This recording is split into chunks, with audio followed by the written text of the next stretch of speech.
I suspect that abuse in the Scouts is probably nationwide because, like, anecdotally, I know of at least a dozen people who are abused in the Scouts from all over the country. So I was abused while I was in the Scouts, and I came forward about it a couple of years ago and have really struggled to get the Scouts to really change anything to improve safeguarding now.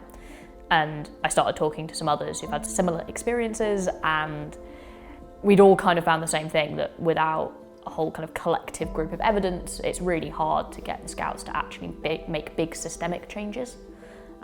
So yeah, that's the idea for the campaign, to try and build that body of evidence.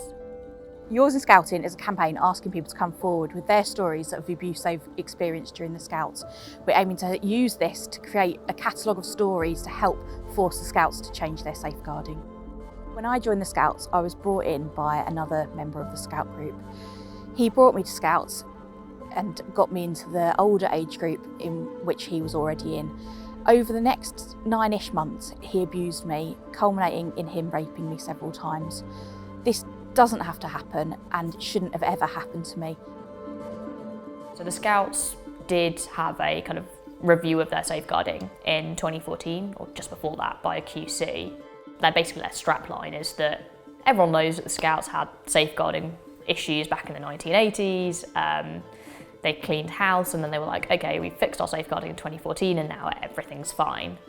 But like, I was in the Scouts in 2013, and the kind of safeguarding systems they have now versus then aren't that different. So if it was happening then, there's no reason why it wouldn't be happening now. My abuse was handled really, really poorly by the Scouts. They didn't understand what they needed to do. They told me it was an isolated case. They kept telling me, you know, this is not something we deal with every day. This is something they deal with a lot, and they're acting and, you know, operate in a way that they don't expect to deal with these people. They don't know how to help people. They need to make it their first and foremost priority and remember that they can't enrich children's lives and give them new opportunities until those children are safe. What we're asking for is the Scouts to have one safeguarding officer, paid safeguarding officer per county, and that they start implementing safeguarding in a serious and consistent way across all of their groups.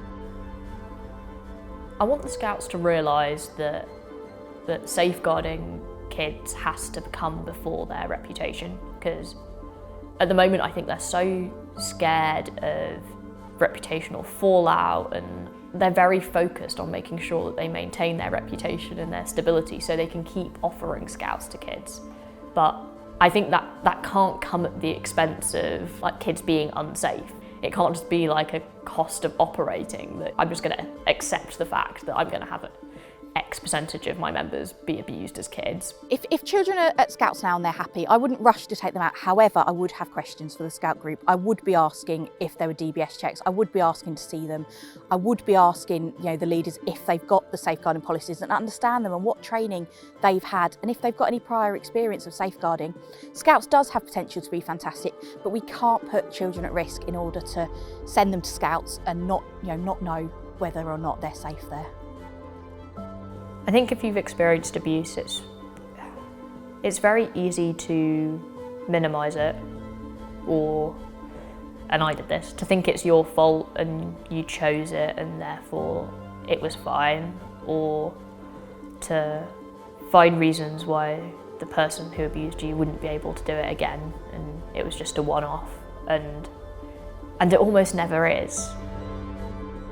Knowing these other girls and other women that this has happened to has changed my life, and really I'm just so grateful that I've found them, and hopefully by sharing stories we'll be able to find more people with common experiences, and there'll be more stories for people to read so they can understand that they're not alone in this and it wasn't right what happened to them.